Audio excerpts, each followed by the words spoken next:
Good morning and welcome to series. We are in now part 4 of advanced persistent threat.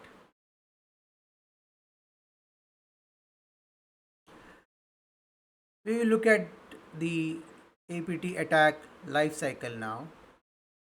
We'll go step by step from the cyber kill chain model of Lockheed Martin. The first one is the reconnaissance.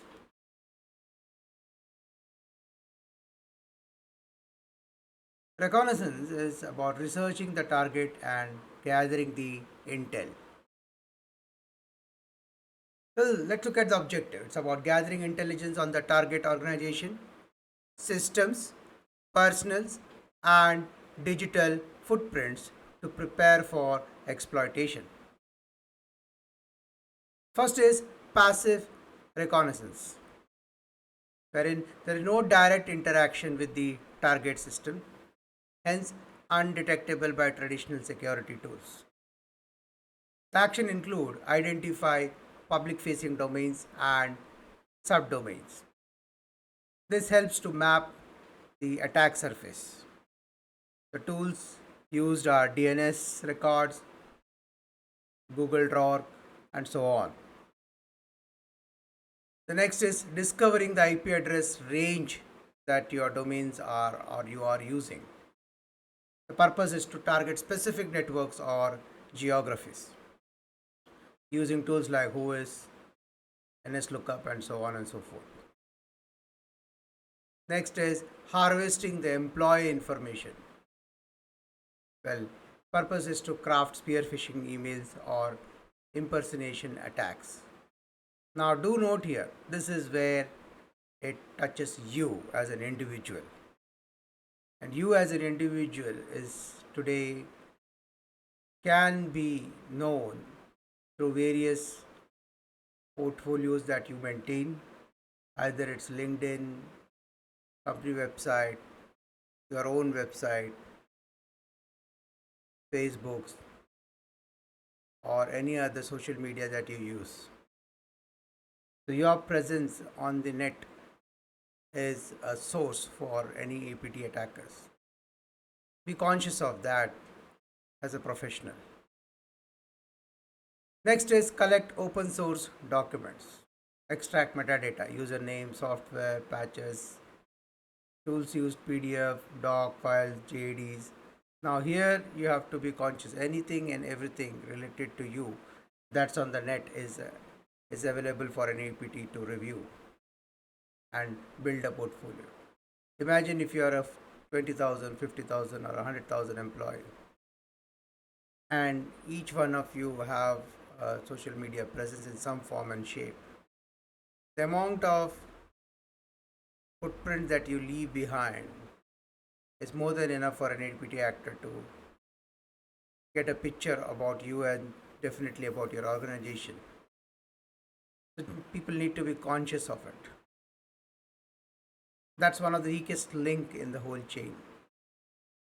Next is identify the technology stack. It's about discovering the software and the platforms for later exploitation using built with web analyzer, website footers, etc.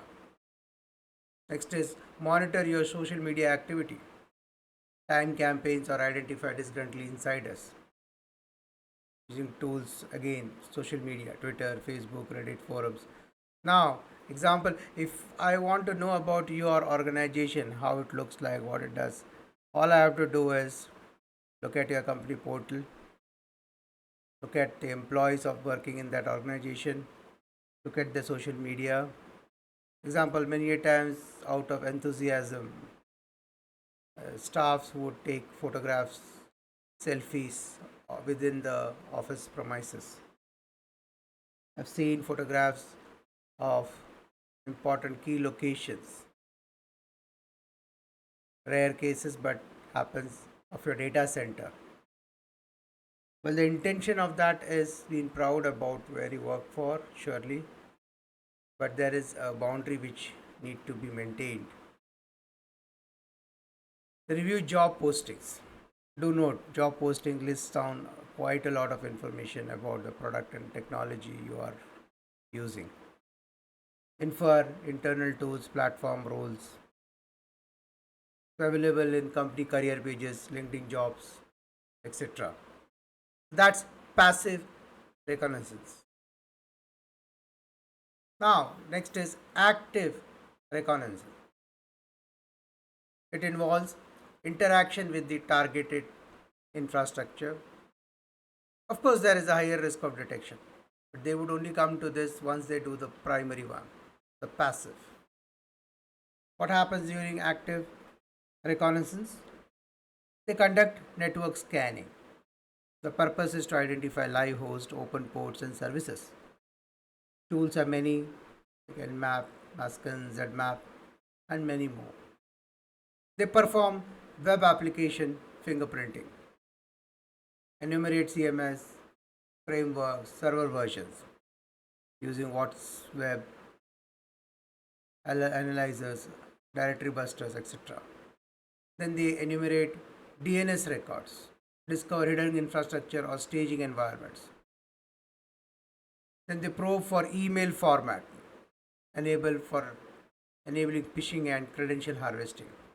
Then they analyze SSL and TLS certificates, identify internal host names, expiry gaps, or weaker ciphers. Then they go for banner grabbing or finding software versions from exposed services. Then they hit social engineering contact points. They call, email, pretending to be from IT support or to gain intel. Do note, with advanced mechanism in place, sometimes they just call, miss call, and they cut it off. Sometimes messages, WhatsApp messages with flyers, and so we click on it, good enough for them to know what's there in your system. The commonly used tools by APT for recon. Again, the list is given so that you can understand how these tools work. You can plan your strategy. You can do a reverse engineering on this so that you can use that information to know when any of these are used against your organization, and you can identify a pattern. Example, Maltago for link analysis, Recon-NG web recon framework, the Harvester for email domain info, Sodan for port scanners, Spiderfoot for OSINT automation, Foca for metadata extraction, Google Doc search engine recon. So while I list out the tools, do note these are not the only tools. There are hundreds of such tools, and tools get evolved on a daily basis. More powerful, able to provide multiple insights from different ways. Your intention should be, objective should be to understand the behavior of these tools, the purpose, the objective. Use these tools to defend also, or create a defensive mechanism against behavior of these tools if it is been used against you. The next is indicator of reconnaissance activities. When it is about DNS, you can use an indicator that is spike in failed subdomain queries, or when there is mass scanning from a single IP. You can use your firewall. You can use a web server log to identify access to odd URLs or admin paths. Using detection to LinkedIn profile view or HR report, that is phishing prep via profile visits. Web analytics or DLP monitoring, the document downloaded for public portal. Do note, these are within your system. You have access to your DNS logs, SIEM alerts, firewalls, web server logs. So you need specialists or you need systems. It could be tool also. But important here is, how do you trigger an alert? What's normal? That is required to be known when to compare it what's abnormal. If there is anything abnormal, how do you know it is abnormal? What's your baseline? Defining your baseline is the start point. Once you define your baseline, a deviation can be triggering an alert, which enables you to review, analyze, and recalibrate if required to. Have a thought on this. Think through, do you have this currently? Now, these are not that you have to install anything new, you will already have it. It is just that, are you using it for this purpose? You would use for certain purpose for your BAU, but if you start using it for these also, it helps you give an edge against defending an APT attack. Now, what's proactive defense checklist for recon phase? Well, conduct a regular external footprint assessment. What attacker sees from outside. Use deception assets, creating honey accounts, honey subdomains to detect recons. Monitor threat intelligence platform for chatters about your brand and domain. Train employees to minimize personal information leakage online. Conduct typo spot monitoring to detect malicious domain registration. Harden DNS server and monitor unusual lookup behaviors. Use Google Search Console to spot index files you didn't intend to publish.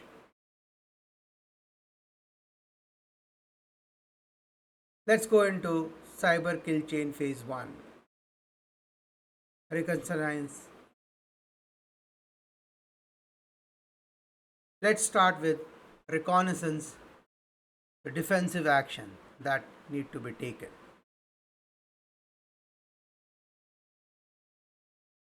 The objective is to minimize exposed attack surface, prevent information leakage, and detect potential recon activities early on.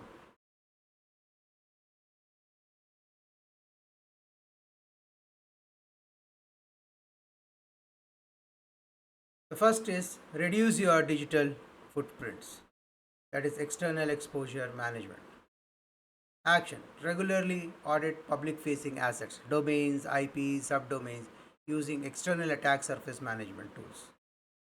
Purpose is to prevent attackers from discovering shadow IT or exposed services. Limit OSINT available via domain registries, that is using whois privacy protection and redact domain registration registrant info. To prevent attackers from identifying exploitable technologies, avoid posting sensitive technology stacks or architecture details in public facing documents or press releases. To avoid leaking username, network paths, and internal systems, scrub your metadata, author name, file path from publicly shared documents, the PDFs, the Word, and the PowerPoints. To minimize attack surface accessible via scanners like Shodan or Sensi, limit exposed services like RDP, SMB, FTP to trusted IPs via geo IP restriction and ACLs. The next is monitor for reconnaissance indicator. Purpose, well, to detect DNS reconnaissance or domain discovery attempts. Analyze your DNS log for unusual queries. To identify automated fingerprinting attempts, monitor your web server's log for scanning tools and suspicious user agent. If you want to detect web directory brute force or enumeration, you need to enable SIM correlation rules to alert on frequent 404, 403 or directory traversal request. To identify early targeting or info gathering campaigns, monitor external threat intelligence for mention of your domains, brands, or employees. To detect early adversary interest in deceptive assets, use honeypots or fake subdomains to trap and alert on recon activities.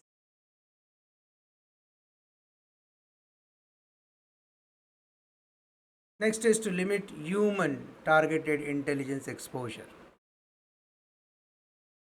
To prevent attackers profiling you, For spear phishing, we need to train employees, especially executives and technical staff, to minimize personal info on LinkedIn or social media. To prevent indirect tech stack exposure through job boards, establish a clear policy for job postings and technical disclosure to avoid sharing internal tools or versions. To reduce success rate of targeted email campaigns, conduct phishing awareness training to prepare staff for recon driven social engineering. To identify potential pretexting or impersonation setup, use LinkedIn monitoring tools to detect profile cloning or abnormal visits.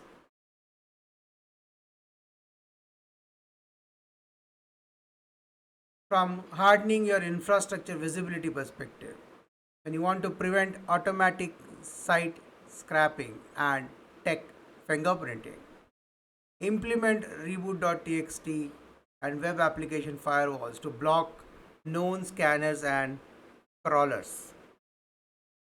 And the purpose is to limit scripted exploration of login or search features. Use the captcha and rate limiting to deter automated web recon.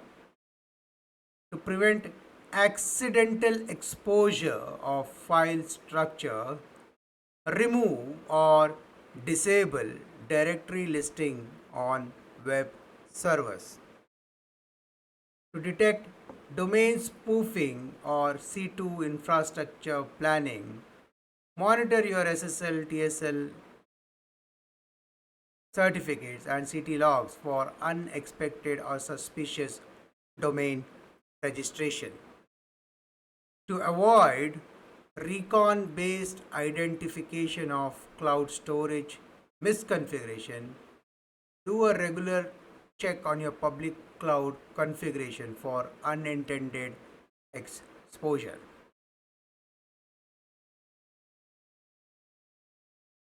To establish governance and oversight, to ensure nothing is unintentionally exposed, maintain an updated asset inventory of all public facing and third party exposed systems. So this is where your asset management process comes into play. The CMDB and the tags in the CMDB come into play. In asset management, you would need to have an attribute which can easily map all public facing and third party exposed system. That's an important tag to have. Avoid making it as optional, make it mandatory. It helps. One of the area that helps is this. Anyone who is interested to know more about asset management, there is a different video on asset management that can be looked at. And the purpose is to track reconnaissance and report domain impersonation. You need to establish an external threat monitoring team or contract a threat intelligence service. And the purpose is to use as part of risk assessment and pen testing cycle. Implement a threat modeling program to identify recon related attack vectors and preemptively close them. To understand what attackers can see and adapt defense, integrate your OSINT self assessment into regular red team exercise.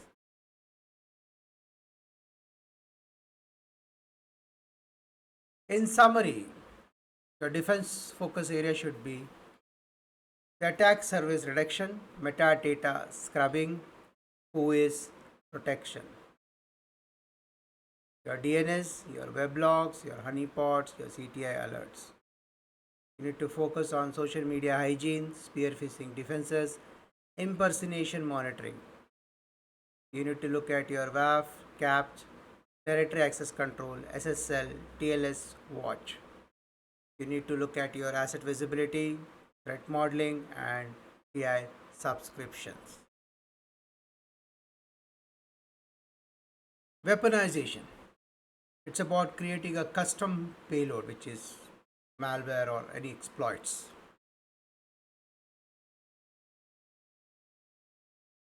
From a threat actor perspective, what's the checklist that you use? First, the objective. It's about to create a tailored and stealthy malicious payload using information gathered during the recon, designed to evade detection and exploit the victim's environment. That's from a threat actor perspective. The first is payload development. It's about creating the actual code or exploit that will run on the target's machine. The first action is to select the payload type. Could be rat, keylogger, downloader, credential stealers, ransomware, etc. The tools used are depend on the target values and the objectives. The next is choosing your exploit. Deliver, you can do that via 0-day vulnerability purpose, or the tools are the normal CV based exploit, buffer overflow, and so on and so forth. Next is developing custom malware. This is to avoid any signature based detection. Think through. If you are dependent on a signature based detection, these won't be visible to those tools. Hence, you need a strategy which goes beyond your signature based mechanism. Next is implementing a stealth feature wherein you encrypt the payload, disable logs, evade your EDR and AVs. Next is configuring your C2 connections and deciding how the malware will call home, a critical aspect of it, without which the whole attack doesn't work. Next is adding persistent logic. This is to ensure malware survives any reboot or user logouts. This is used by managing your registry, run keys, services, schedule tasks, and etc. This is done generally by people who have worked as system admin or experts in behavior of the system. They know how system behaves. They understand the minor workings of the systems.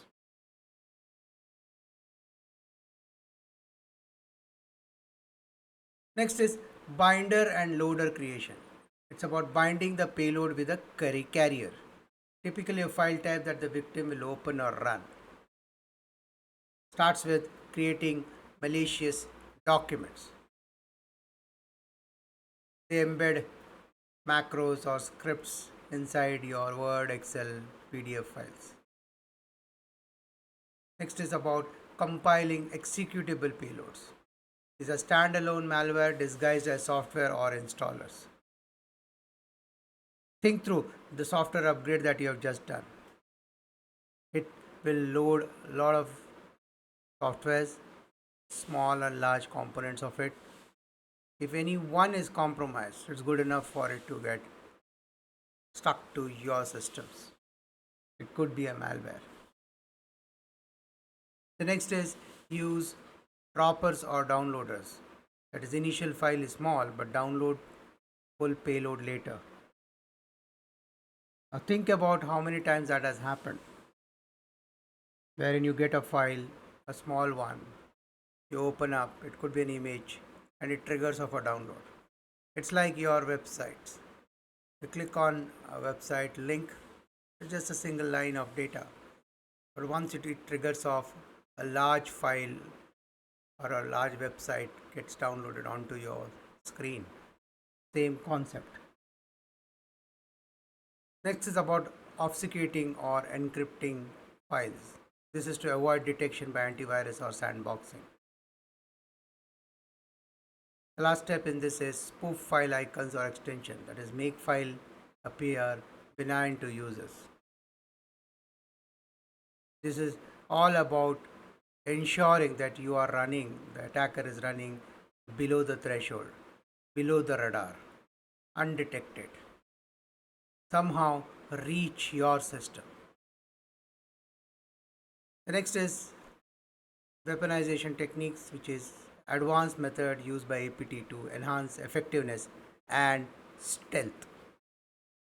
Starts with macro enabled office talks. That is VBA macro runs on documents. Opens the moment you open up, it triggers off an exploit. Next is the exploit kit itself, that is weaponizing JavaScript or Flash to trigger browser plugin flaws, or HTF files that it runs hidden PowerShells. Next is payload only runs in memory, nothing written on disk. Very difficult to detect. It hides payloads inside images or audio files. Nothing through about situations wherein you get music files or jokes or audio files. You are happily listening to it, but in the back end it has triggered off certain things. So, do you have mechanisms to scan it before you trigger it? The answer in most cases is no. Now you need to know the use of your AV, keeping it updated, or having a mechanism which can review whatever is installed if it is creating any specific pattern which could be malicious in nature. The next is dual format files, that appears as one type but behaves as another. That's polyglot files. Need to be alert on those. Next is what are the common tools used in weaponization? Well, it starts with Metasploit for payload generation, exploit pairing, beacon payloads, stages, obfuscation, or combine payload and encoder into an executable, or AV evasion payload creation, or fileless PowerShell agent generation, or crafting weaponized office documents, or injecting payloads into legitimate binaries, or encrypting or scrambling payload codes. Now, important is the purpose. Once you know the purpose, you can get the tool. The tools I have listed are only samples. There are many more, much more advanced tools available. The idea again is you need skills in your organization, you need organizations which can help you to understand these tools and its usage against you so that you can identify and protect and defend and push back. So, look at the purpose. Yes, of course, look at the tools that I've listed, but more important is the purpose, and try to see how many tools are currently listed open, how many in the dark web. Get your SMEs, get hands on those, understand it, its behavior, its pattern, its modus operandi. So you can do a reverse engineering in your setup to defend against it. This is how APT attackers will reach you. So you better know their way of entry so you can defend accordingly. The next is indicators. Well, it starts off with abnormal macro activities or embedded scripts. Now, what's abnormal can only be known if you have a baseline of what is normal. In absence of it, it would be headless chicken type. So, get your baseline right. Get your baseline clearly articulated, defined, marked. Anything about that is a potential breach. So, you need a good team, a dedicated team to start with to define what a baseline is for your organization. I would say make your baseline for each of the critical assets first. Each of the critical assets.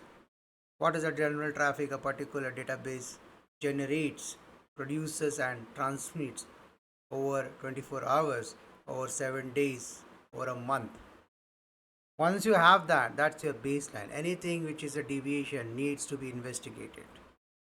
There could be deviations if there is a activity of upgrading or a backup, but then backups are done daily, weekly, monthly. That again, if you have done your baselines correct, you shouldn't have an issue here. But anything which is deviation from your baseline should trigger a concern. Next is obfuscated or packet executable detected. First of all, understanding what it means first, and how do you detect executables. Next is connection to suspicious C2 domains. To know that, first you have to know what is known and what is suspicious. Again, it boils down to your baseline definition. Do you have a baseline visibility on the portals and the domains that you need to work on? Next is Office files with auto run macros or external link. Do you need to enable it in the first place? Recommendation is do not enable it. If anyone needs it, let it come through a process. If you are a test team or so, still you would have a list of executables that is allowed or from a particular source or a certificate. Think through about it. Now let's look at from the other side of it. How can organization defend against this weaponization phases? Do note, the whole activity around these videos are to help organization think through.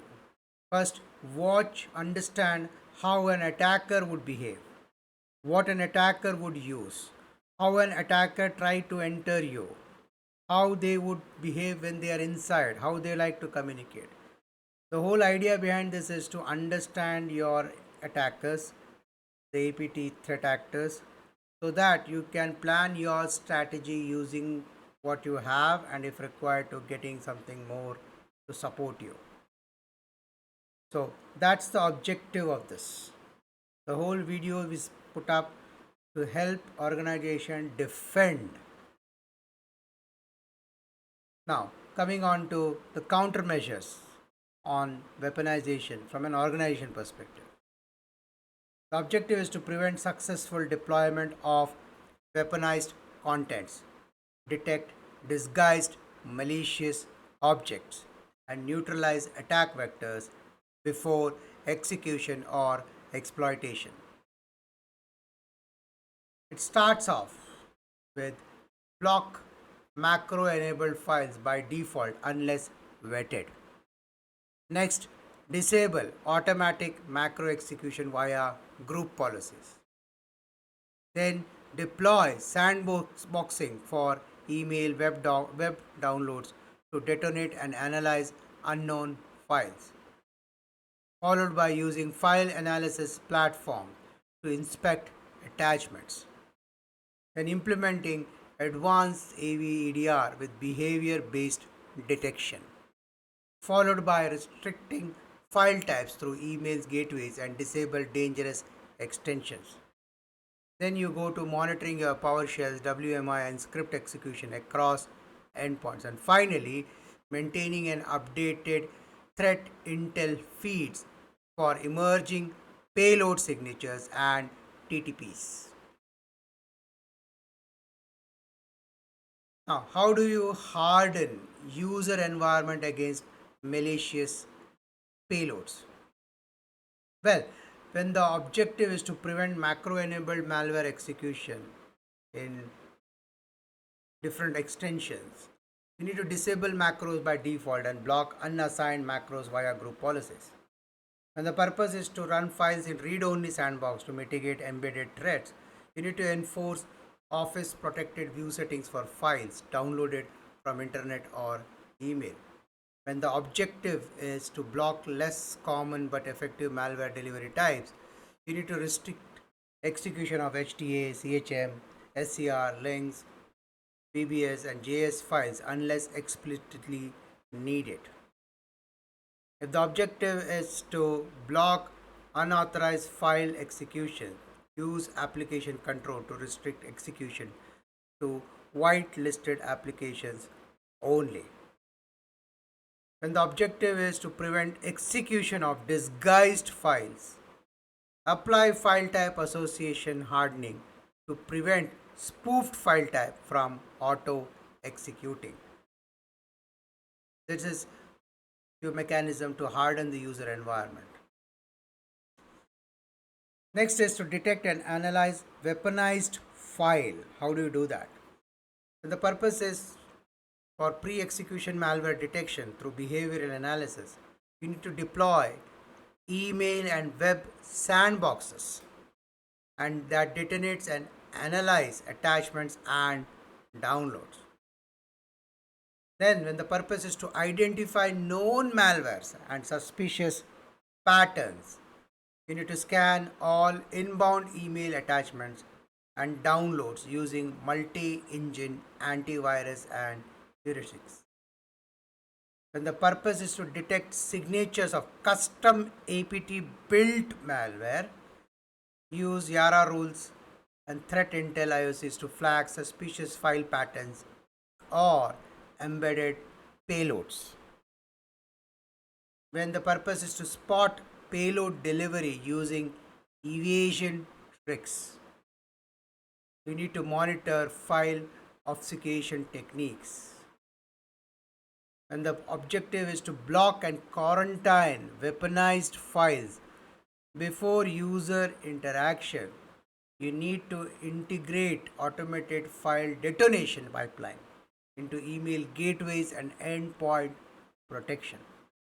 When you say detonate, which we have done multiple times, the idea here is if it is a file which is a malware, allow it a zone where it believes that it is inside and it executes itself. And then this is a place where you have your monitoring in place, you have your teams in place, your tools in place to observe its behavior, with which you will know whether a certain file is safe to move inside. This is your DMZ area. This is your place where all the experiments can be done on what's coming in. All the tests can be run, and or if there is a quarantine required, so be it. This is a zone where you will test and decide whether it is good to go inside or it requires to be blocked completely, need to be quarantined, and so on. You need that buffer zone. You need to create that. But you also need to ensure that the APT actors would not know that this is a buffer zone. But do remember, you are dealing with a very intelligent and smart actor. They would know that you might have this. You need to have enough control about how this is all managed out. The next is limiting exposure to weaponized content, weaponizable content. Well, when the idea is to minimize delivery of weaponizable Office document, you need to block macro-enabled file types at email gateways and web proxy unless explicitly required. When your objective is to prevent smuggled payload from bypassing filters, you need to block or inspect compressed attachments. When the objective is to prevent lateral weapon delivery through removable devices, you need to first disable auto mounting of USB devices and enforce encrypted media policies. When the objective is to transition to secure modern formats, you need to limit the use of legacy file format that are more vulnerable to exploits. When the purpose is to broaden detection coverage with external intelligence, you need to use cloud based file scanning services to augment your local inspection. Now, to strengthen user awareness and training, and the purpose is to empower employee to avoid triggering weaponized file, you need to conduct training on identifying suspicious attachments or macros and spoofed file names. The objective to reinforce recognition of malicious indicator, we need to provide visual examples of weaponized file types and phishing lures in awareness sessions. With an objective to improve resilience against payload carrying emails, you need to simulate Pierce phishing campaign to test employees' behavior. And the objective is to enable quick isolation of suspected weaponized file. You need to establish a report suspicious email button with automated triage. So this is generally done in large organization, good organization with good cybersecurity policies in place. But this is something which is should be mandatory across the board, no matter how big or a small organization it is. This is your one of your first line of defenses when it comes to an individual. And the objective is about endpoint protection and policy control. So when the purpose is to detect fileless payload and obfuscated script, you need to ensure you need to deploy next generation antivirus and EDR tools that detect and block pre-execution behaviors. With the objective to prevent abuse of scripting engines for payload execution, you need to restrict PowerShell, WMI, and scripting access to trusted admin users only. With the objective to detect execution patterns of weaponized files, you need to monitor command line activity and child processes from Office, PDF, browser apps, and etc. But do note, this also requires you to have a baseline visibility on what is normal, so you can know what's abnormal. Do note, creating a baseline is a pain, it's an effort. There is a lot of investment of time and energy. Hence, you need to plan your strategy. It starts off with your engineering guidelines. It's an engineering and architecture team which knows what's required to run in an organization at the base. Once that is clear, approved by all parties, all technical parties, and your cybersecurity team has reviewed and agreed to it, once that baseline is ready, that becomes your reference point. A deviation from there should trigger off alerts. Next is when the objective is to prevent behaviors like macro abuse or script execution from Office and executable spawning. You need to enable system-wide attack surface reduction rules. In example, Microsoft Defender. In summary, the weaponization phase defense perspective or countermeasures are wherein you need to have macro restriction, you need to have a file extension awareness, you need to have user training, you need to have a system of sandboxing, gateway scanning, block file types, application controls, script restriction, behavior monitoring, compression inspection, legacy file blocks, attachment policies, IOC matching, YARA rules, and detonation pipelines. Now, look at these controls. Check your organization against each of them. Ask a question, do you have these in place? Or what part is missing? And then that's your target state to be. Again, these controls are indicative. There could be much more than this. But start with these at least.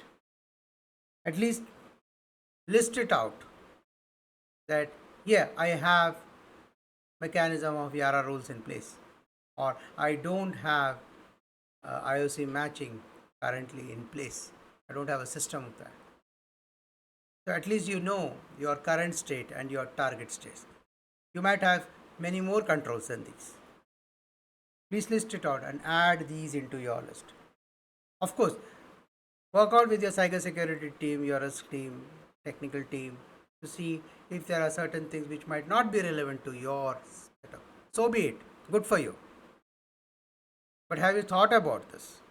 Let it be a situation where you have listed all the key controls and many of them are not applicable. But list it out anyways. You don't want a situation where you have not even listed it and you don't know it, and that's one of the areas which has been used to break in.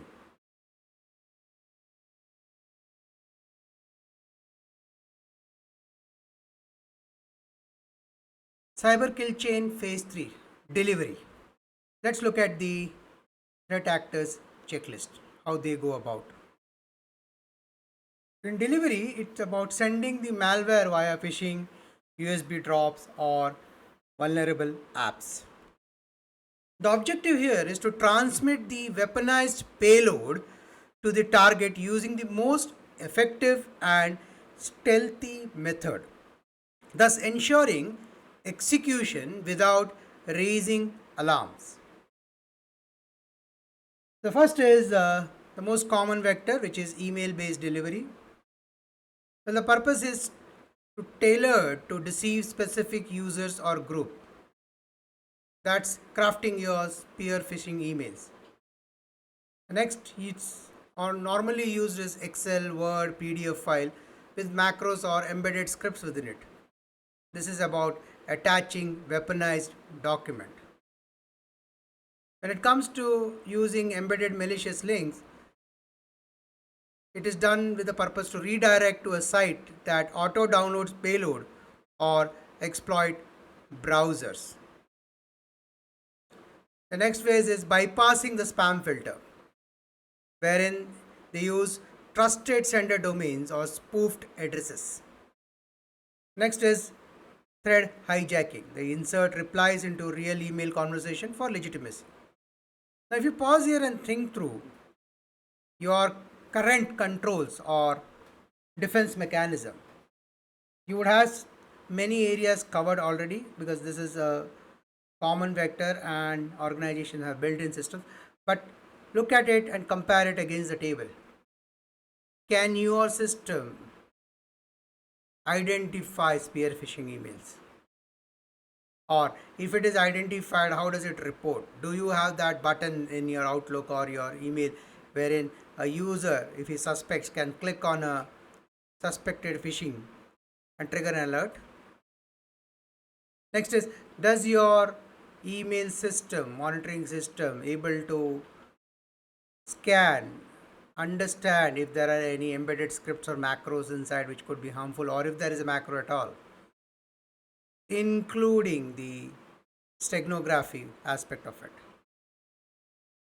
Now, if it is, does your system, current system, have mechanisms wherein it is able to identify if there is a redirection of a URL? Does it track that connection? Or does it know what are the trusted domains against which it can compare whether there are domains which are spoofed or untrusted ones?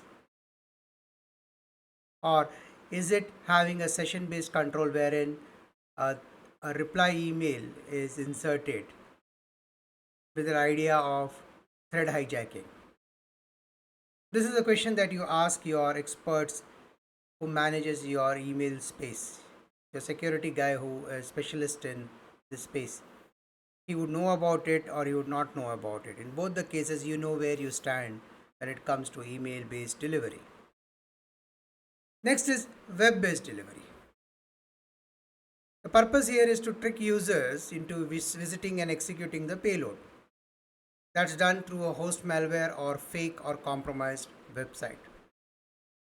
Do you have a mechanism to identify a compromised website? It could be knowledge base, dark web, or within the community.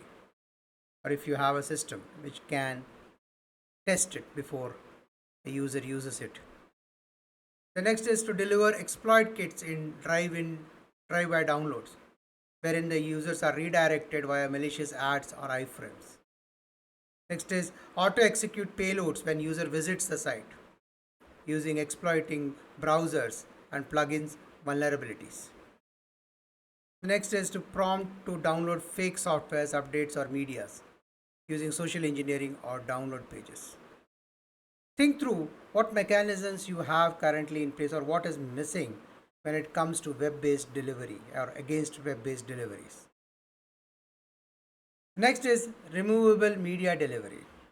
Generally, this has been found to be robust because we have learned our lesson over the last many years and decades. Having said that, good to do one check. And the delivery is to payload by air gap or internal systems, wherein they load weaponized file into USB or CDs, or rather USB at this point of time. Or second, when there is instant execution on plugins, that is auto launch payload via auto run or spoofing, or to fool targets with to manually opening the files, that is mimic trusted documents or media. Check what controls you currently have. Do you have a control, and what's missing? If it is missing, what is required to get to the target state? The next aspect is third party or supply chain delivery. Well, this part has been discussed in detail in a separate video. You can look at it, but for this conversation, let us look at the aspect of purpose. Purpose is to gain access via trusted software providers. Action is infect legitimate software or updates. You have to think through how you manage it. Second purpose is using vendor as a bridge to target. It's a stepping stone, wherein they compromise the vendor system with access. We discussed this earlier. Next is to infect SharePoint, file servers, cloud folders by inserting payloads into shared collaboration tools. The tools and techniques are listed. There are many more, but then this is for reference. You can think about how it works, how it will look like in your world, in your estate. The next is direct network delivery, wherein the APT actors push malware via vulnerable endpoints using exposed services, or deliver payload using admin tools, using stolen credentials or remote access, or send attachment or links using internal accounts, that is delivering payload via email compromise. That's also known as lateral phishing, using the technique. Yeah. In summary, the tools and techniques commonly used in delivery. The purpose is to craft and deliver exploits over email or web, or delivered via phishing or downloading policy to set up, or clone website, or harvest credentials, or trick downloads, trigger a payload in Office document, or initial lightweight payload that fetches full backdoors, or used to serve malware disguised as legitimate tools. These are the summary part. You can take this and you can build your current setup, the current mechanism that you have, if you have. If not, you know now where to start. Use this as a reference point and you can build on it if you are new, setting up new.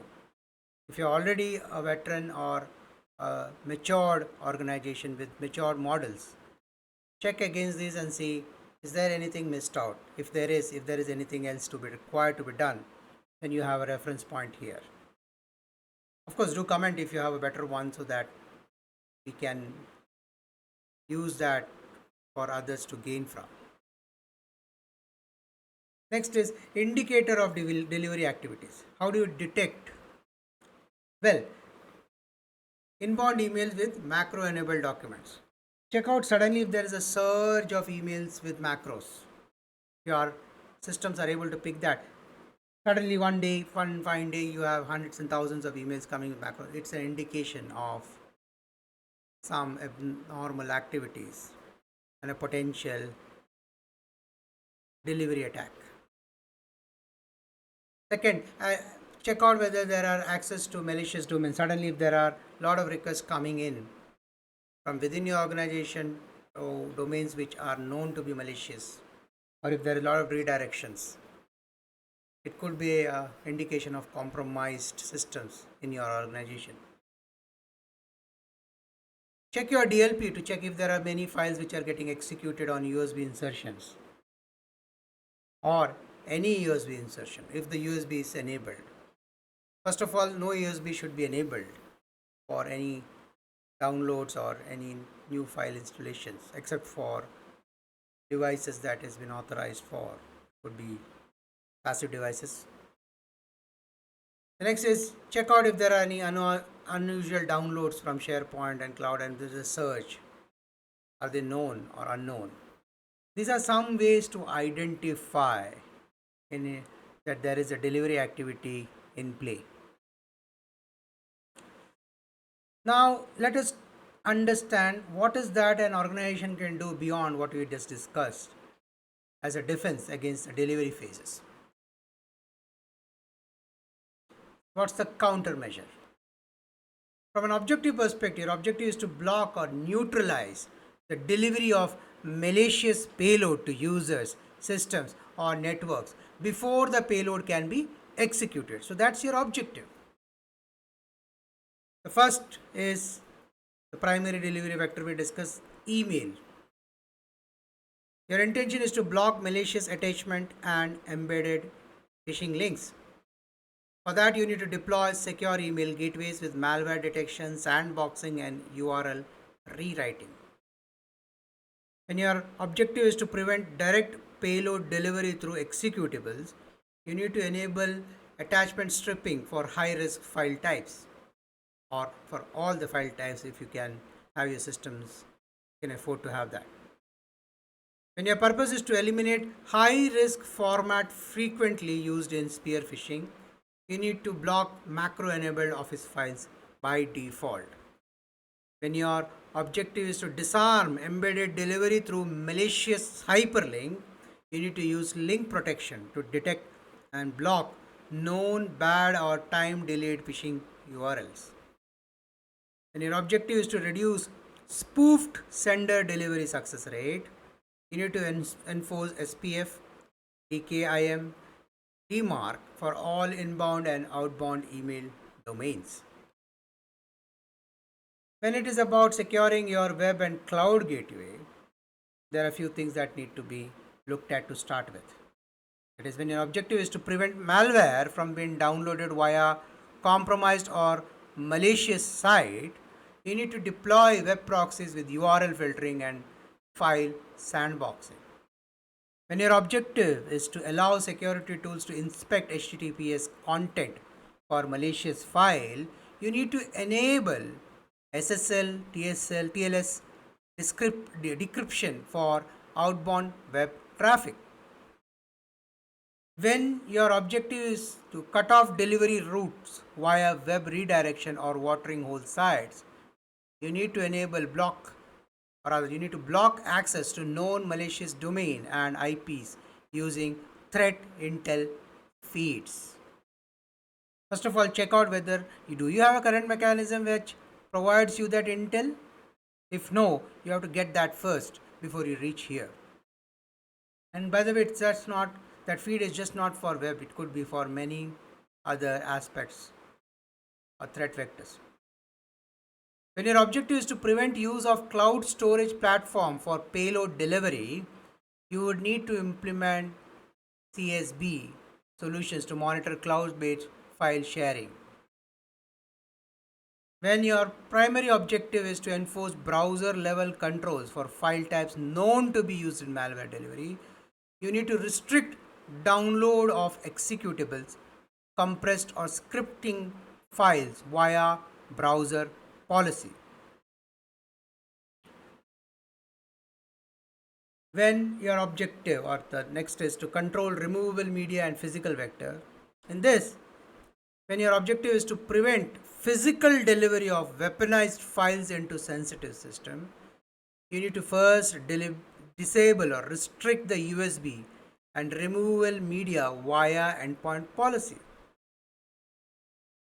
When your objective is to stop automatic execution of payloads on device insertion, you need to block auto run and autoplay features in Windows environment. You can do that through group policies, or you can implement third parties. The idea here is it should not run on its own. It should be run on with an administrator privileges or with and certain authorization. When your objective is to detect and isolate hidden payloads embedded in trusted media, you need requirement is to have encryption and scanning of all portable storage device before use. When your objective is to monitor and enforce media handling discipline for insider or outside threats, you need to ensure there are logs for all removable media use and enforce device control policies. Now, when you come to third party and supply chain control, you have certain controls that you need to use or enable. When your objective is to identify high risk third parties that may serve as delivery channels, you need to perform supply chain security risk assessment for all vendors and partners. Well, as I mentioned earlier, there is a separate video on this topic. You can go through that and see how much of it helps you. Next, when your objective is to ensure delivered softwares or updates are authentic and unaltered, you need to ensure secure software acquisition policy, example code signing, vendor validation, etc.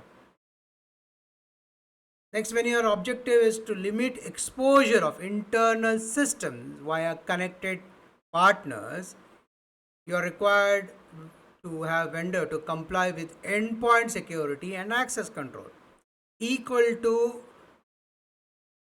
or better than what you have for your own internal system. That should be part of your agreement. When your objective is to restrict lateral speed spread post delivery through partner connection, that is restricting the lateral spread. Post something is delivered to you, you need to segment and monitor third party access zone in the networks. You might have to have some form of a sandboxing mechanism in place in that connection. So you can test it out, you can review, you can monitor it, and once you are sure that it's all clean, then it comes inside. When it comes to employee awareness and email hygiene training, with the objective to reduce human error driven delivery success, you need to train employees to recognize how phishing mails look like, how spoof domains look like, and what is suspicious file types, how to identify, differentiate. When your purpose is to build user intuition and test behavioral response, you would need to conduct frequent phishing simulation with weaponized payload lookalikes.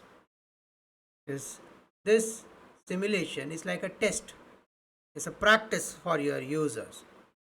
The more they practice, the more you test them, the more alert they are, and more security for you. And the objective is to enable early detection of new delivery tactics.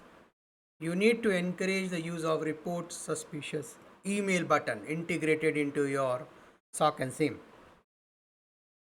Do note, if you are a 100,000 employee and all of them have this option, just imagine the amount of valuable information that you're able to gather rather than a team of 10-20 people in a shift to look at it. Suddenly every end user with this button in hand is feeding to your information, helping you to remain vigilant. Imagine a 60,000 employee having all these options with them, this one option. Suddenly you have 60,000 security experts looking at this, at least for one aspect of it. Have a thought on that. When your objective is to minimize user driven bypasses for security controls, you need to communicate the policies around acceptable use of file sharing services, USBs, and download. Let the user know why. And generally, end users understand if explained in the right order. The context is important. Now let's look at the endpoint and network defense integration aspect. In this, when your objective is to correlate file origin with post-delivery execution behavior, you would need to integrate the EDR with email web security to track file delivery chains.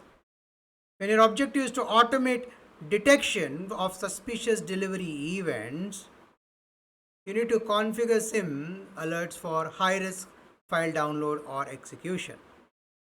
When your objective is to spot early stage malware activity from delivered payload, you need to deploy NDR to detect abnormal file downloads or beaconing post its delivery. And when your objective is to flag attempts to obfuscate file content, you need to monitor for unusual mem types or mem mismatch or large encrypted email attachments. In summary, from a defense perspective, the countermeasures should incorporate sandboxing, attachment and URL filtering, DMARC policies, secure proxies, SSL inspection, CASIP, file type controls, USB restrictions, scanning, auto run disablement, software integrity checks, vendor risk validation, access segmentation, phishing awareness, simulation, user reporting tools, SIEM integration, EDR, NDR, file behavior monitoring. All of these are your defenses, your countermeasures against that one aspect of delivery. You can take this as your reference, check against your current setup, and you can tick box what's available and what's missing. Now, before when you mark something as missing, also check out for relevance. Missing but not relevant can be striked off. Do note, every time you find something as missing and relevant, there is a cost and time needed to implement. It's a cost. So, first is list all. Do not compromise on it. Do not skip anything. Then check what you already have. And those missing, filter it for relevance. Once you take those which are not relevant out of the calculation, what's left out is what you need to plan for. You need to budget for, you need to strategize, you need to have timelines as to by when. You need to prioritize which is the one which can damage the most from a APT perspective. Prioritize that. I hope this helps with your thought process and planning.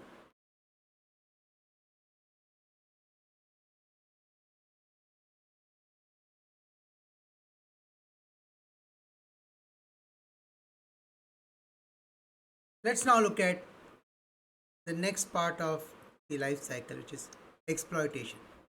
It's about using vulnerability to execute codes on system. This part of the first part is on the from a threat actor perspective. The objective here is to trigger the execution of the malicious payload by exploiting software vulnerability, user behaviors, or system misconfigurations, leading to unauthorized code execution. Now, how does it work? Well, exploiting flaws in application, operating system, or plugins are done through various actions. Starting, the objective is to achieve code execution in client or server softwares. This is done through exploiting known software vulnerabilities. Next is to auto trigger payload on visit. This is done using exploit kits in web pages. Next is to abuse weak components or outdated plugins. This is done through exploiting unpatched services or libraries.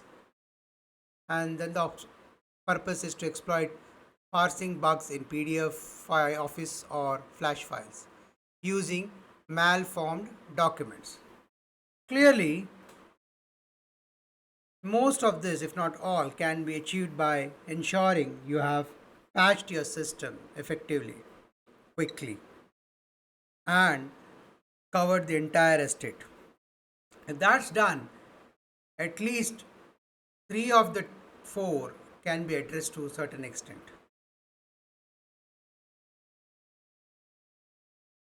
The next is exploiting human interaction or social engineering.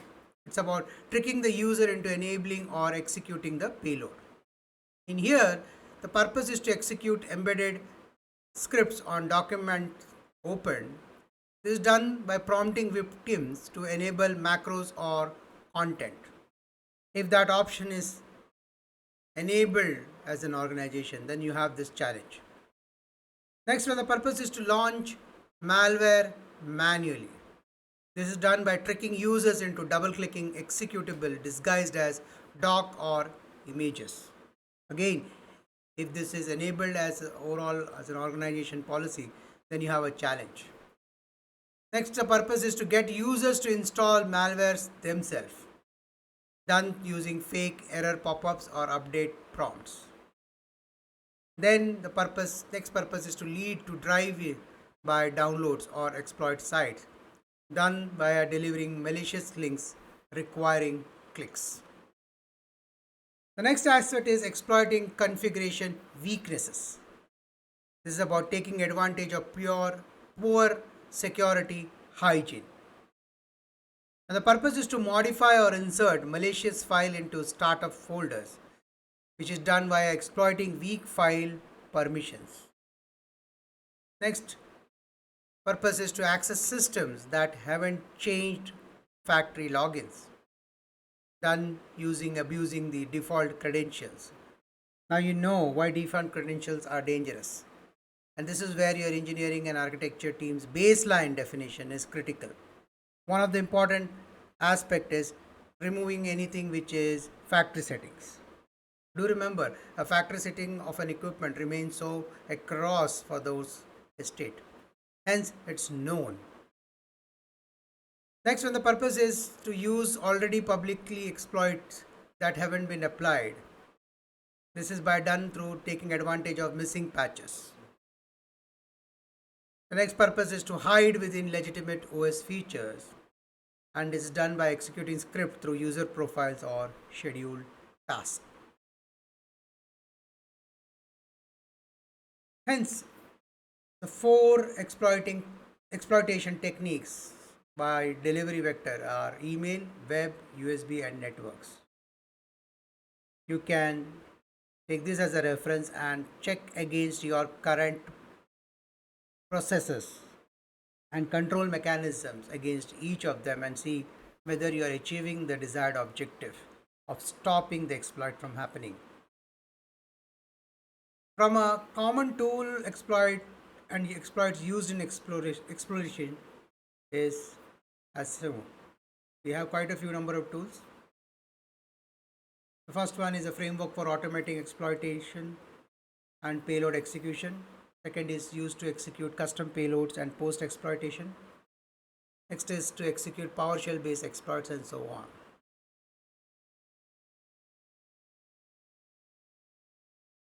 Now, how do we know that there has been exploitation? What are your detection opportunities? Well, you can use EDR alert, command line monitoring, or NDR or proxy logs, or sign correlation, or file integrity monitoring. So this is something which you can implement in your processes and your systems. Let's look at your counter checks. What is that you can use for detection and defense? First, disable macros by default across the organization. Patch all known CVEs and enforce SLAs for vulnerability remediation. Use exploit mitigation tools, ASLRs, DEP or CFG at system and application level.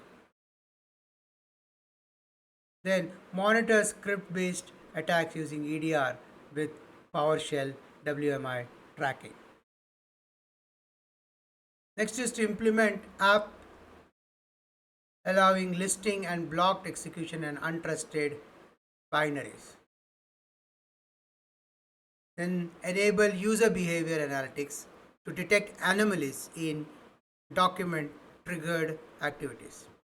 Limit user privileges, preventing execution of malicious file outside the approved locations. And the last, more important, educate users to avoid enabling macros or clicking unknown links.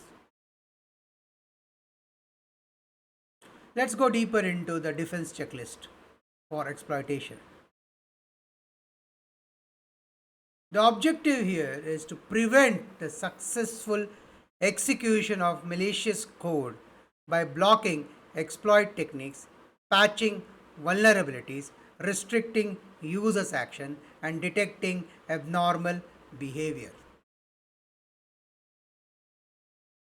So, when the purpose is to eliminate known vulnerability before they can be exploited, establish a vulnerability management program with SLA driven patch cycle. When the objective is to ensure consistent and rapid patch rollouts, Use automated patch management tool to update your OS, browser, plugins and productivity softwares. And the object is to identify and prioritize exploitable assets. You need to maintain an updated software inventory and monitor for outdated component. That's an action that you can take. When your objective is to remove high risk unpatchable platform, the best approach is to decommission your legacy system and unsupported software wherever possible. When your objective is to mitigate exploitation through compensating control, apply virtual patching where immediate patching is not feasible. By minimizing user triggered exploitation, if you want to do that, and in that the purpose is to prevent exploit trigger in documents, you need to disable macros, OLEs and ActiveX in Microsoft Office by default. When your purpose is to run files in read-only sandbox environment, you need to configure Office protected view and file blocked settings accordingly. And the objective is to prevent automatic execution of web-based payloads, use click-to-play for browser plugins. When your purpose is to eliminate common delivery format for exploits, block the executions of HTA, links, JS, VBS and similar scripting file types at endpoints. Finally, when your objective is to prevent execution of fileless or script-based exploit, you need to monitor and restrict PowerShell, WMI and script interpreter to trusted admins only.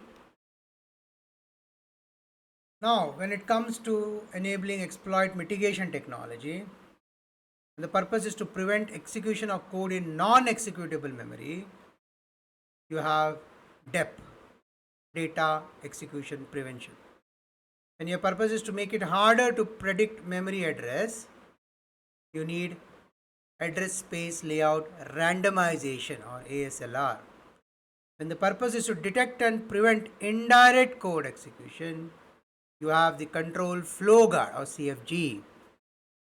When your purpose is to block known malicious behavior and macro abuse, you have Windows Defender Exploit Guard and Attack Surface Reduction or ASR. And when your purpose is to contain exploit within isolated environment, you have application sandboxing. When it is about detecting exploitation attempts in real time, and your objective is to detect exploit triggered activities like command line execution or injection, you need to deploy end detection response or EDR to monitor abnormal process behavior. Similarly, when you have purpose is to log and analyze command execution post exploit, you need to enable PowerShell and script logging. When your objective is to flag common signs of exploitation through documents, you need to correlate SIME alerts for Office spawning, Command exe or PowerShell exe. When objective is to identify drive-by exploitation in browsers, you need to monitor for exploit kit indicators like browser crashes, unusual redirection, etc. When it's about enhancing visibility of low footprint attacks, use Sysmon or Sigma rules to detect fileless or memory only exploit behavior. Next comes to restricting privileges and execution rights. In this, the purpose when it is to prevent exploit triggered malware from gaining admin rights, you can do that by applying least privilege access control across all endpoints. And your purpose is to block unauthorized executables from running. You need to enforce application allow listing. And the purpose is to limit paths used by exploitation payload. You need to disable unnecessary scripting engines and remote execution capabilities. When the purpose is to block injection from Office or browsers into system process, you need to monitor and control inter-process communication or IPC.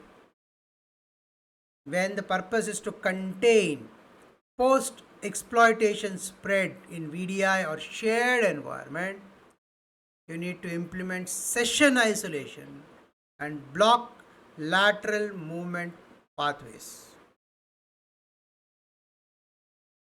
When it comes to employee training and behavior hardening, your purpose is to reduce success of social engineering led exploitation. You need to train users to avoid enabling macro or clicking fake updates.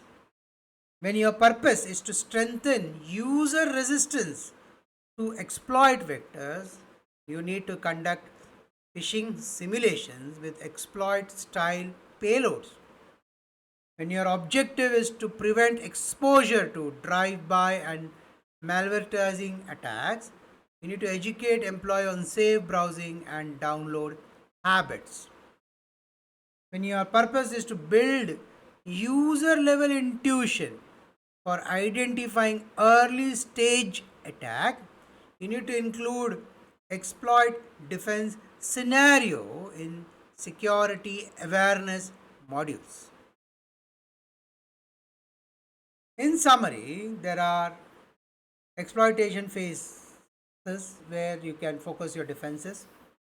It, it comes from patch management, UL system decommissioning, virtual patching, macro blocking, script disabling, office hardening, DEP, ASLR, CFG, sandboxing, ASR, EDR, SIME correlation, script logging, exploit pattern detection, least privileges, allow listing, session containment, awareness, phishing simulation, and safe behavior enforcement.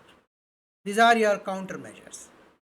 Now, as a takeaway, you can take these key measures, list it out, check against your current measures that you have in place. If all are green, fantastic.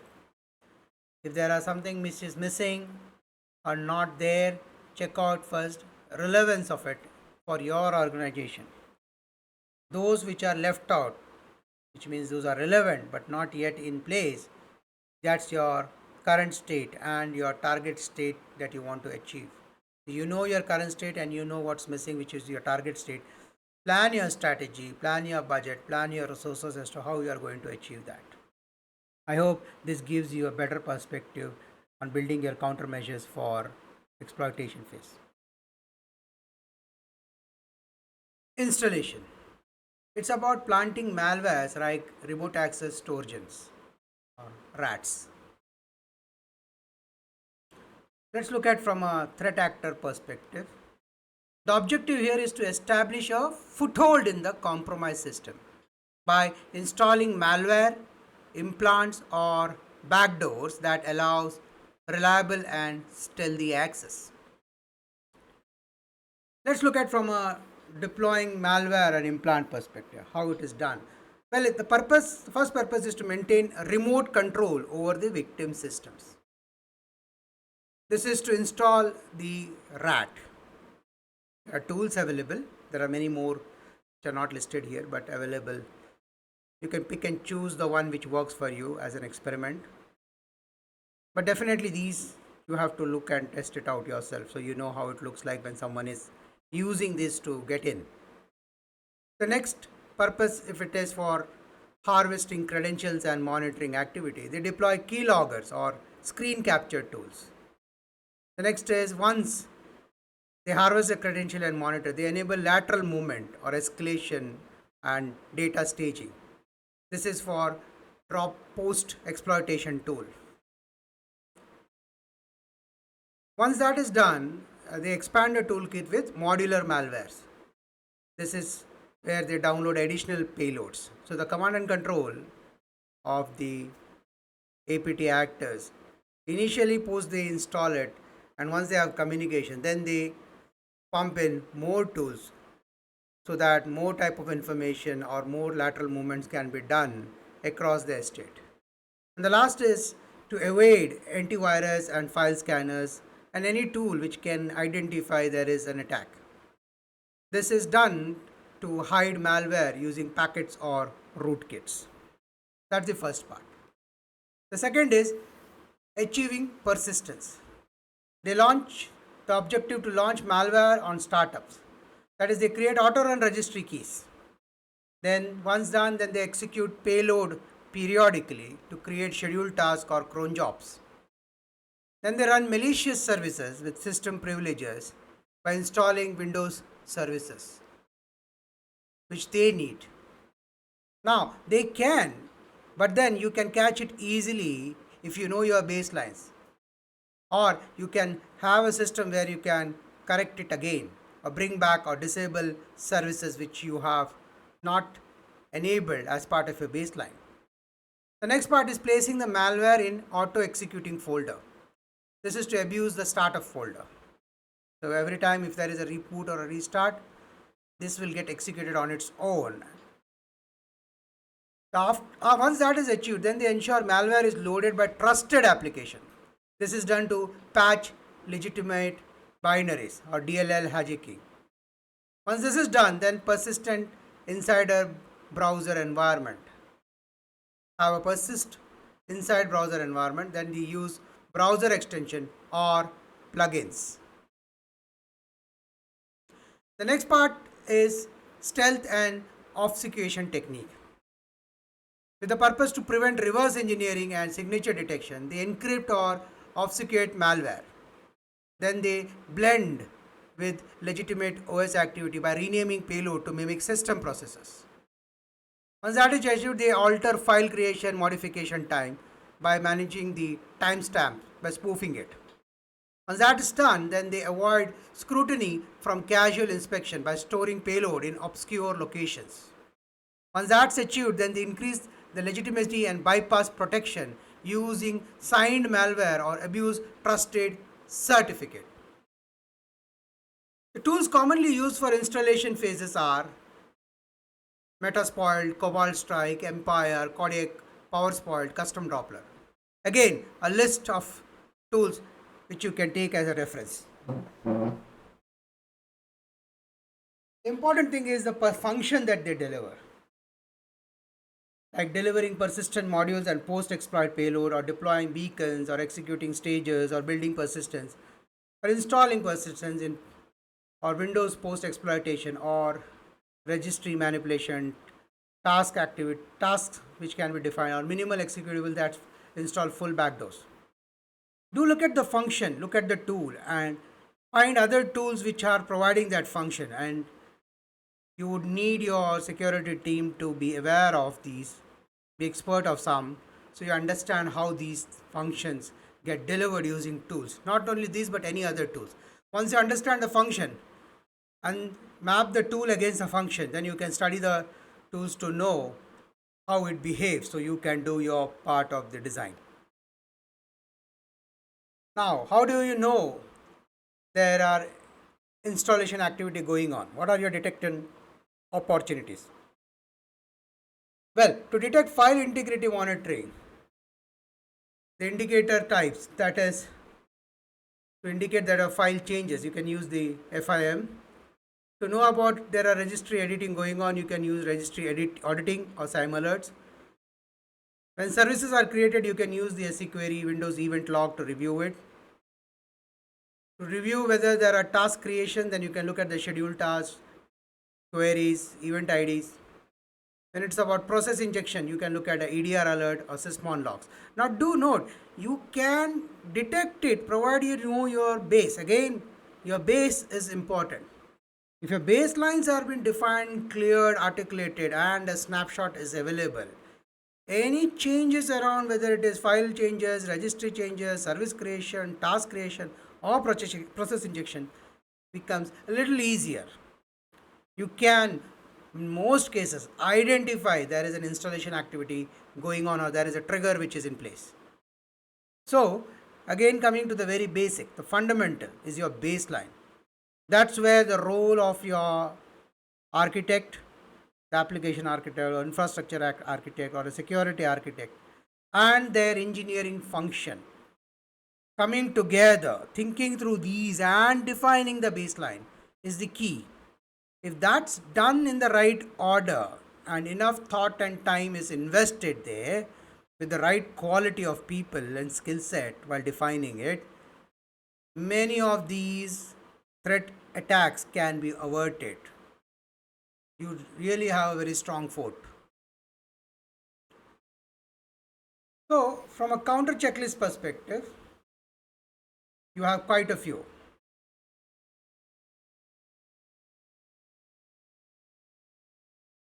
Let's start off with the first. The defense action required from an installation phase perspective is enforce application allowing list to block unauthorized executable. Monitor the registry changes and schedule tasks for anomalies. Use EDR solution for behavioral detection. Then enable file integrity monitoring on critical system directories. Then disable or restrict macro or script execution where not needed. The next step is audit and validate Windows services, startup items, and auto runs. Then employ deception artifacts, which is honeypot, registry keys, dummy schedule tasks. Create those and monitor those to see if there is any interesting party hitting on these. Then analyze new files with sandbox detonation before allowing execution in production.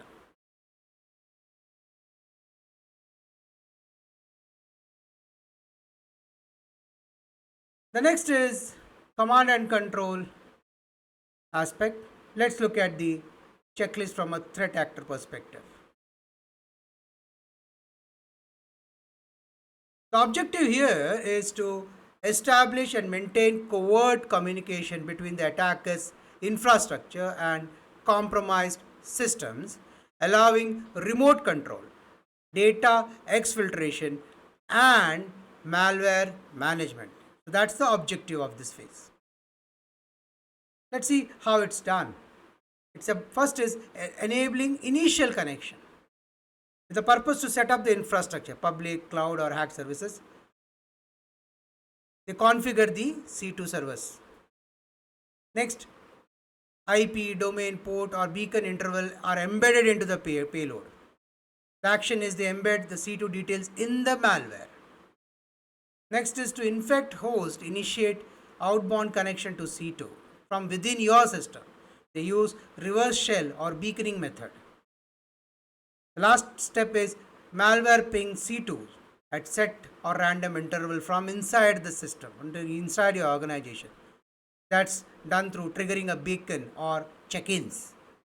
That's how the map, it's like a map being created by the malware to get connected to the external controller or the attack control room. So the attack control room now knows how to reach the malware or the Trojan that they have inserted into your organization. So that's establishing initial connection. Once that is done, then we move to the C2 channel types. First is encrypted traffic over web protocol. They use the HTTP, HTTPS. They mimic the browser user agents.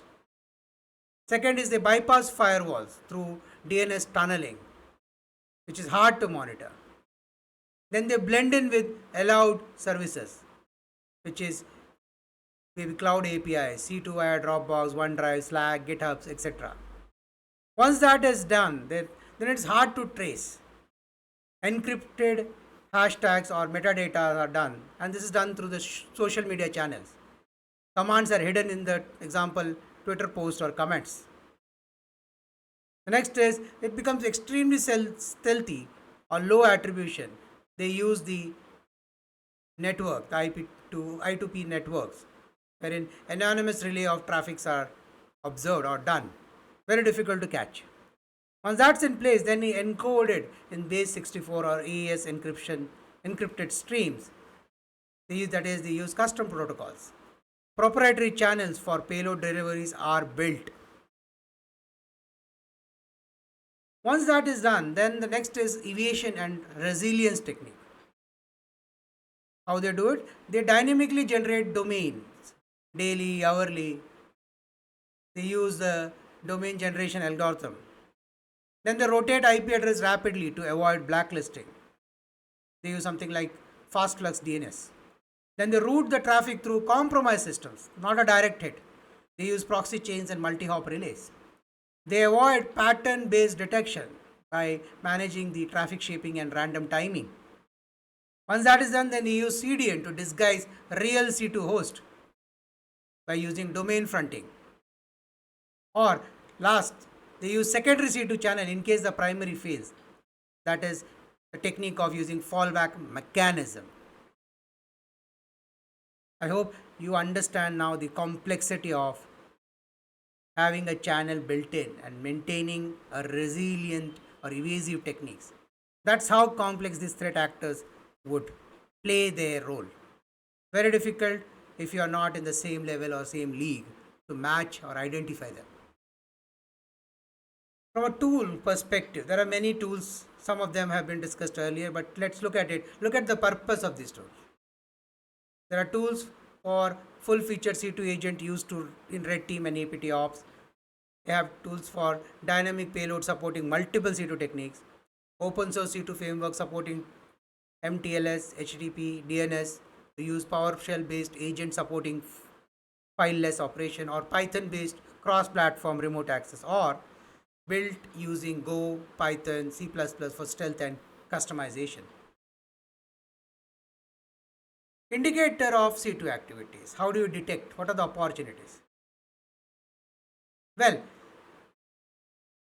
to indicate DNS related activities, you can use DNS log and entropy analysis. For HTTPS, you will require a firewall or NDR, which is network detection and response. For behavior, you can use the EDR behavioral analytics. For proxies, you can use the network logs, process monitoring, etc. For cloud, you can use CSB or cloud access logs to identify the pattern. Again, if your baselines are in place as reference, this becomes easier, else it's a big challenge. Let's now look at the counter checklist.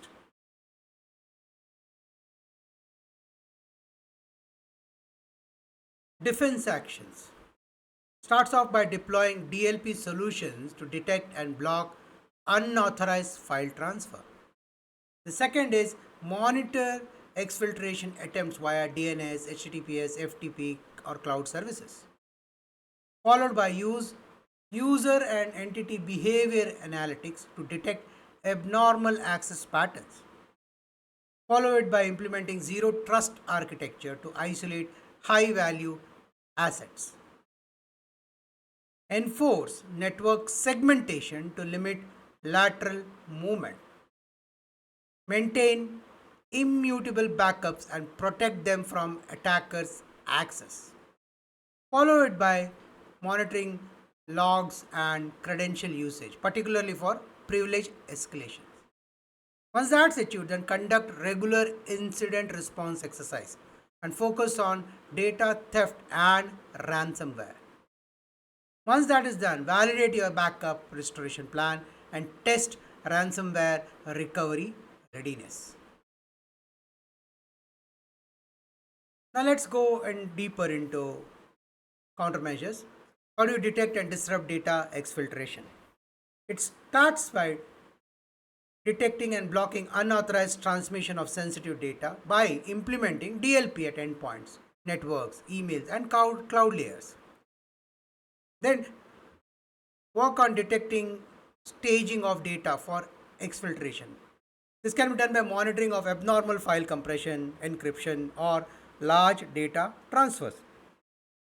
Follow it to prevent cloud to cloud or insider exfiltration.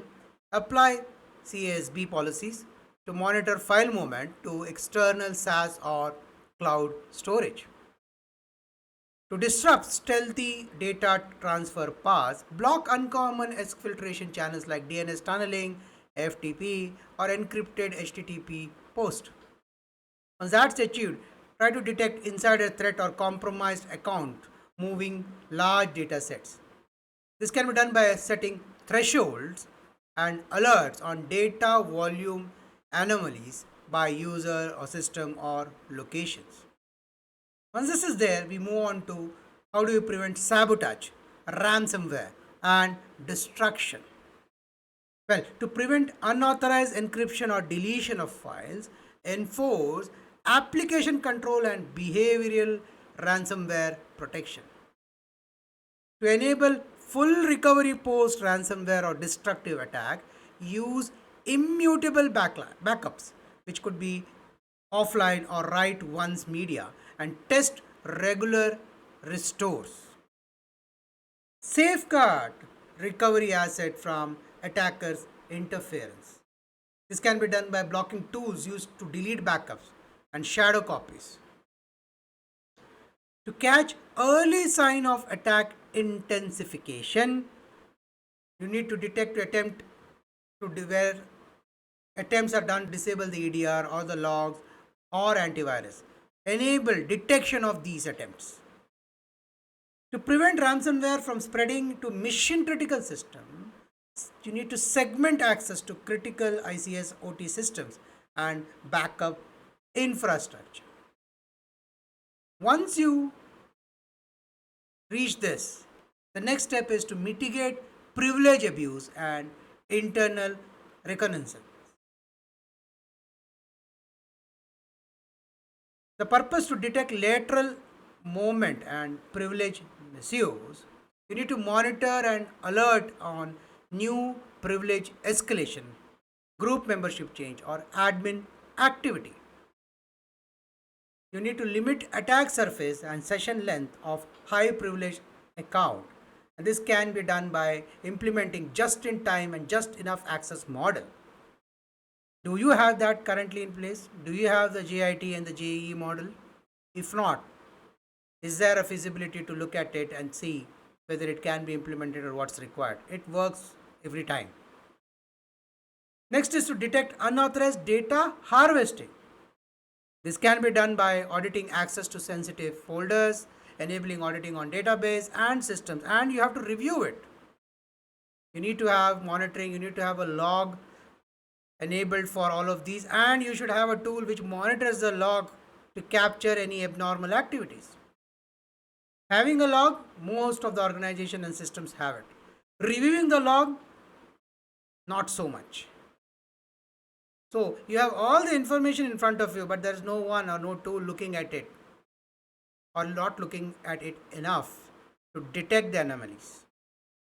So you might have a check in the box. Are my logs enabled? The answer is yes, it's there in the baseline definition. But if you ask the same question, are they monitored? Generally the answer is on back of an incident, too late. Log management in mature organizations are equal to or put up at equal to monitoring firewall rules and alerts.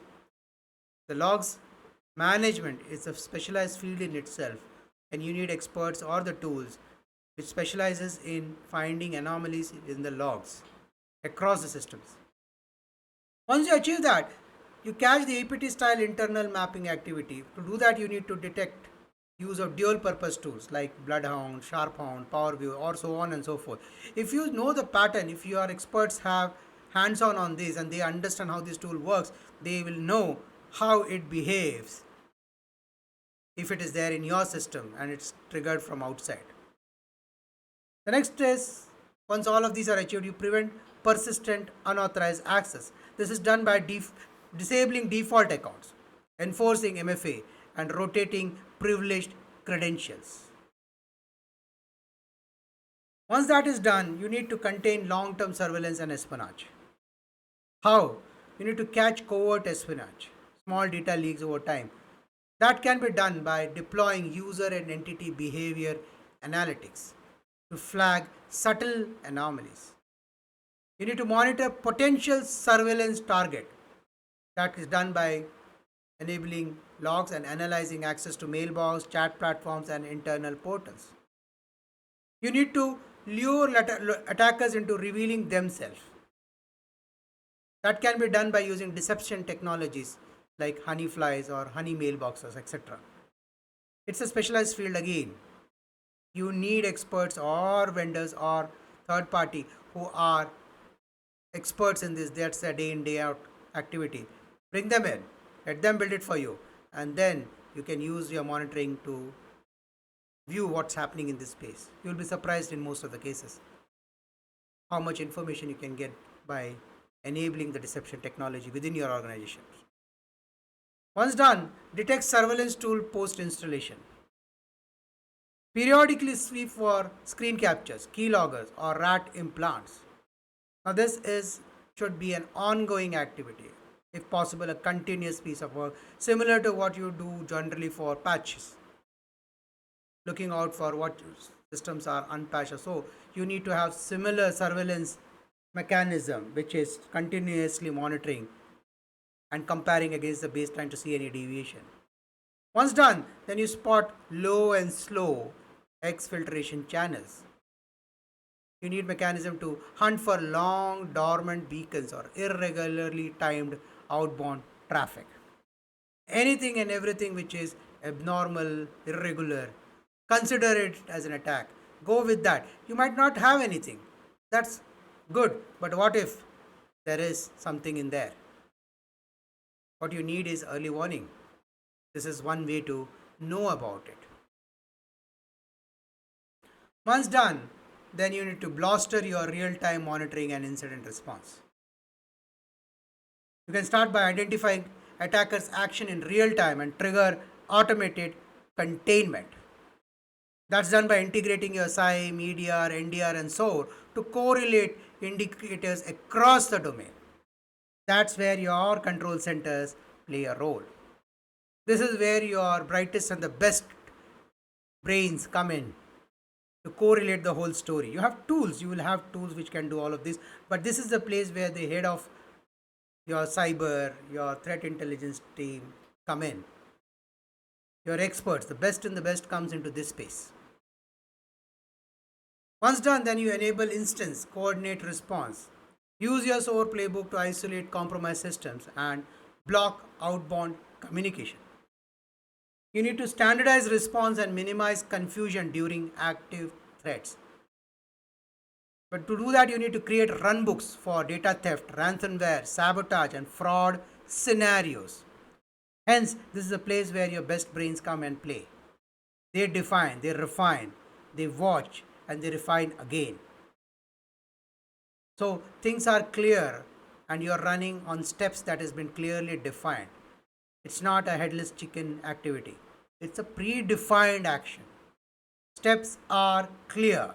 No deviation is required at this point of time. You are defined it, you have to follow it. So you have tested it. Yes, on the fly there could be situations where you might have to take a detour, but that should be very minimum because your best experts have already worked on this, analyzed it, tested it, so they know it works. Post incident, you can always refine and define it again. Next, once you do that, then you ensure operational readiness of all response team. You do that by conducting regular tabletop exercise and breach simulations. Once that's done, speed up response to reduce damage windows. Once you achieve all of the above, you need to automate containment action based on high confidence alert, like disabling account, quarantining host. You need to bring down your time. So you have a process, procedures, steps, actions are all clearly defined. Initially, you might be able to execute that all the plan within 15 minutes. Find a way to reduce it to 14, then reduce it to 13. The whole idea is the lesser the time, the lower is your damage. So start with a number, a time to run it, and then try to figure out what can be done to reduce the response time, start to end, because that's critical. You have to contain the damage. Once that is done, then you reach the post-incident recovery or forensic and lesson learned stage.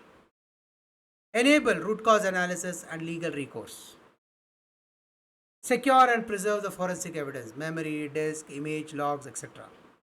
Once that is achieved, then you identify the systems that has been touched or you suspect is touched or the data is accessed or you suspect the data was accessed and persistent mechanisms. You do this by performing full scope and impact assessment of the attacker's activity. Maintain transparency and legal compliance. You need to notify relevant regulators, customers, law enforcement as required. Once that is done, improve defenses for future incidents. You update your detection rules, your controls, response playbook based on your TTPs used. Once that's achieved, you strengthen your collective defense posture. You share anonymized threat intelligence with peer network groups. Why? Because they would do the same. The idea here is you would not make all the mistakes in the world that is to happen. You'll not live long enough for that. Hence, learning from others' mistakes increases your longevity, your effectiveness. That happens when you start doing it. You share and you get it. Do remember, if you are having 100 organization peer, you do your set of mistakes, learn, improve, and you share it with the 100. You get 99 back. Now that's a great value for money, isn't it? Think through about it. If you are not part of a peer group, it's time to join one. It's time to invite or create if required to. But that helps you grow and helps you remain stronger and to defend better. In summary, action on objective phase defense focuses. Look at the measures, look at the threat. You can use DLP, CSB, outbound monitoring, anomaly detection, immutable backup, ASR rules, file integrity protection, JIT access, UEBA, EDR, alert and escalation, deception tool, long term beacon detection, access logging, SIM and SOAR integration, run books, breach drills, forensics, impact analysis, and policy updates. These are the measures. Again, list it down, compare it with your own, see how many of them are tick in the box that is already in place, how many are missing. Check out for those missing, are they relevant to you or how many are relevant to you. Remove those which are not relevant, and what is relevant is your target state. And your current position, you need to move towards a target state. Plan your strategy, plan your budget, plan your resources, take approvals and work towards it. I hope this helps.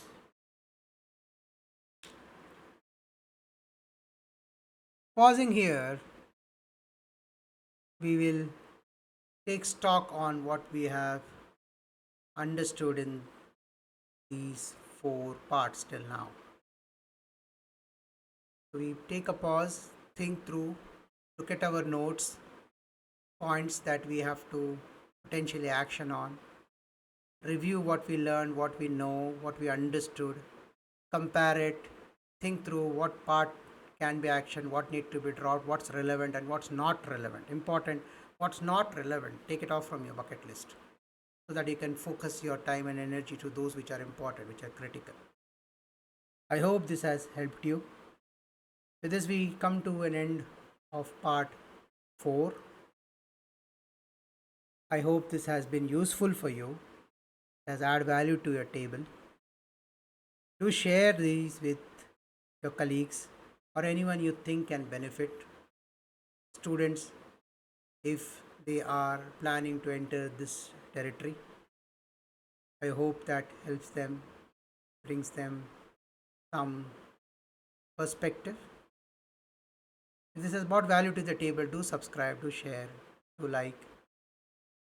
It's a big motivation. This is your host, Savit Vittal Salian. See you in the next part.